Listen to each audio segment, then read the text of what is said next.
Sir Simon de Canterville has only begun to fight. They've underestimated me, and they will pay.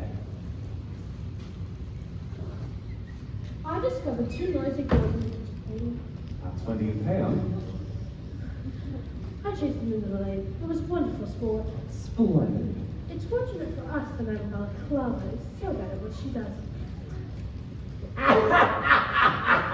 Oh, that was jolly fun, Sir Simon. We ran them to the main hallway, up the stairs, and into the bell tower. With the best. You sit down, Martin. You look fatigued. I am with you, not as young as I used to be. Alas, none of us are. But the clever has better matching you, Sir Simon. Thought she was ridding the chase of its resident ghost, but instead of that, she's returned the rest of us to our haunting behavior. This is a drafty old place. None of the tapestries in the upper chambers. Haven't you been here before, Vampire Douglas? Never. I'm not in the habit of leaving Startled Castle. At least I wasn't until Madame Balaclava did her words. That woman is a menace. Sir Simon gave her a lesson. I understand you've been having troubles. Americans. You don't believe what I have to put up with. Sit down, Duchess. Sit down. I'm happy to say Startled Castle has never had any Americans about the place. They choose something called gum, I understand. They're strange people. Barbaric in their customs, eh? What? They refuse to take an old English ghost seriously. Deplorable reading. Not too sporting of them, eh? The gardens are lovely. I found a patch of diddly nightshade. Make yourself comfortable, sir.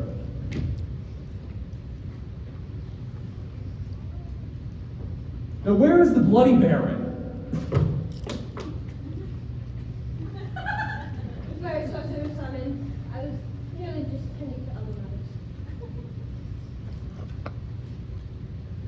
Pale lady, show yourself. Sir Simon, I was busy doing something that does not concern you. Make yourself comfortable then. You were speaking of the colonials, Sir Simon. Yes, the Americans. As I said, they have no respect for ghosts or ghosts' feelings. Right to be one in the hallway that gave me a can of lubricating oil for my suit of armor. Appalling. Inconsiderate. Ooh, even. You haven't even heard the rest. They're going to install something called television. Television. What's television? Oh, I'm not quite sure exactly, but from what I hear, it makes a great deal of noise. It doesn't really say anything. How could you haunt with such a thing in a house? It would destroy the mood. You were forbidden, of course. So I'll sure make my opinions known. Here, here. Ah, you'll have to excuse me now, Sir Simon, but I must be on my way. So must I. I went to stop off at the church graveyard and tell a few old friends I'm back in town. Always a pleasure, Sir Simon.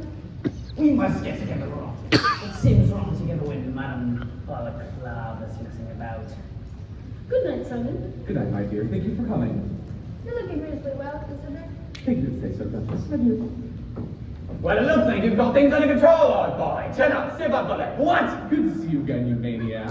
If you don't mind, I'll go out the back way. Maybe there's a maid I might terrify. Jenny's quite good at being terrified. Might give her a try? I'll take good advice. See you in 100 years, or so. 100 years. Oh, you always were a jester, Sir Simon. 100 years. 100 years. You are an inspiration to us all. Thank you, Master. I always said you were horrid, but intelligent. Good night, ungentle spirit. Good night. Fly carefully. Good night, Sir Simon. Good night. See you around, I guess. Farewell to you, then. Nothing like this has ever happened before. What are we going to do now? It looks safe enough. You think they're gone? Go see for yourself.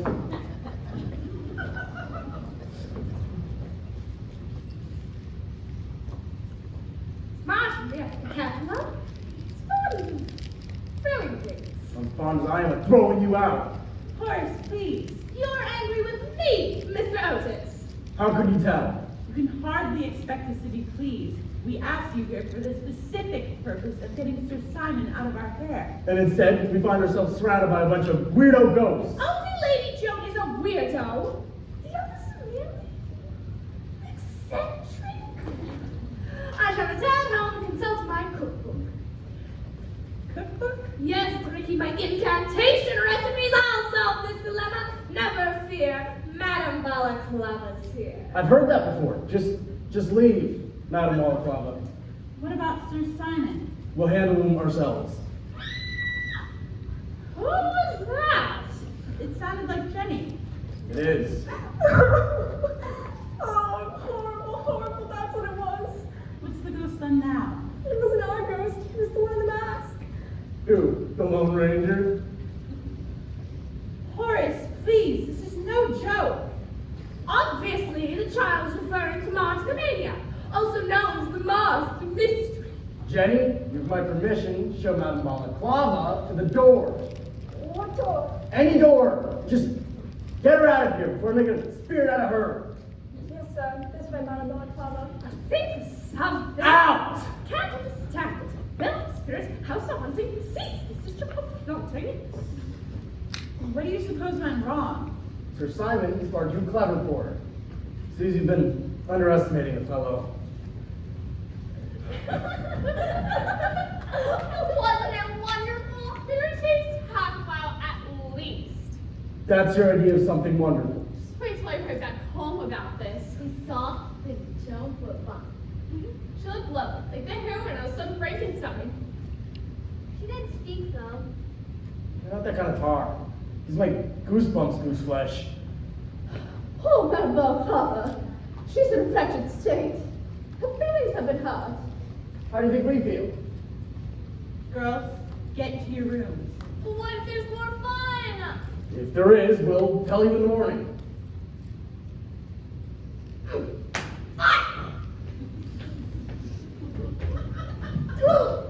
I know. We really tried the stairs with wire. Have you been eating anything else, Mrs. Aitken? I think we've had enough of everything for one evening. Well, in that case, good night. I'll be happy when the girls leave for school. It'll certainly calm down the Canterville chase.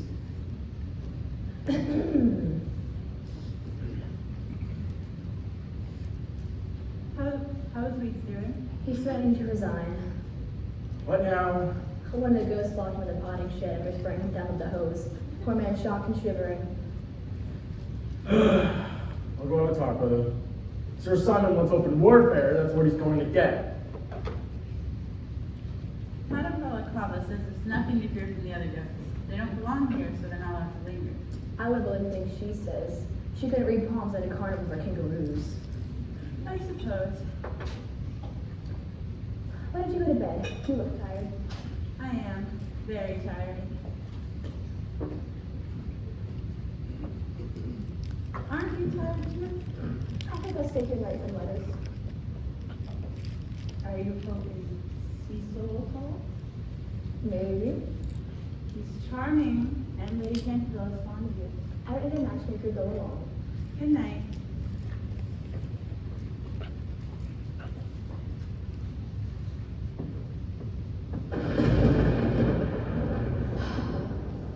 Sir Simon, your behavior is extremely childish.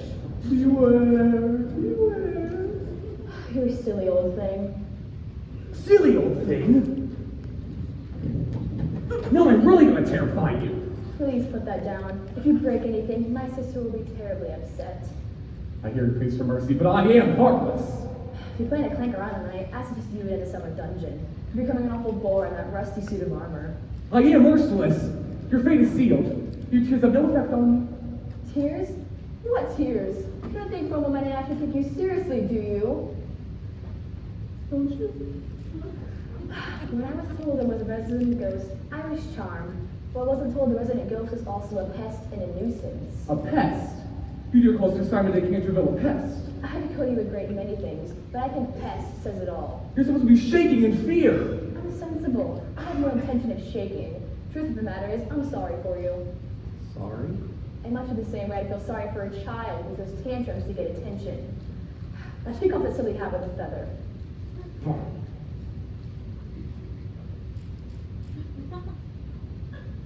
I thought I had a nice touch. Dressing up in costumes just to be noticed. Bringing your friends here uninvited. I invited Lady Joan and the others. Yes, but this place doesn't belong to you anymore. I realize that you, as a ghost, have certain unalienable rights. But you must realize that we, living here, have rights too. The girls will be giving you a bad time, but they're off to school soon, so no one will bother you, if you behave. Behave? I'm almost running my chains and growing through keyholes. It's my only reason for existing. There's no reason at all for existing. I must say, breaking your wife's heart was shameful. How did I know she would die from a broken heart? Anyways, I don't think it's fair for her brothers to starve me to death. I can make you a sandwich. I don't want a sandwich! I want respect! There's no need to shout. Forgive me? It's been trying night.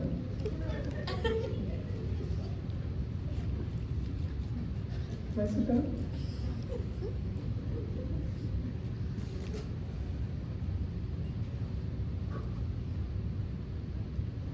You were much nicer than the rest of your rude, vulgar, and dishonest family. It is you who are rude, vulgar, and dishonest. You don't think I know who keeps stealing paint from my paint box? Look at that. Who's ever heard of emerald green blood? What do you expect me to do? Besides, it's hard to get real blood these days. As for the color, that's just a matter of taste. The Cantervilles have blue blood, for instance, but I know you Americans don't care for anything like that. Stick to the subject. You feel we behaved badly towards you. You have. We feel you behaved badly towards us. We're not going to get anywhere always at each other's throats. Speaking of throats, did you realize that the Lady Stutfield? She were a banner runner for behind the mark of 5. We must reach a compromise. If you'll confine your ghostly going-ons to certain hours of the night in an authorized part of the house, I can assure you you'll be treated with dignity. And if I refuse? Horace might find somebody to ship you to America. He's very clever, you know. America? Yes, he'd be quite a curiosity there. Curiosity? If that doesn't work, I can imagine Molotov can figure some new way to exercise you. You're something of a challenge for her now. No, you must never let her come back! Then you are afraid of what she can do. Sir Simon, we are not leaving. Nor am I. What will it be then? Compromise or catastrophe? You're one intelligent girl. Then you agree? On one condition. Which is? You make me that sandwich! I'd be honored. I can imagine after 400 years, you would have quite an appetite. With a good English mustard?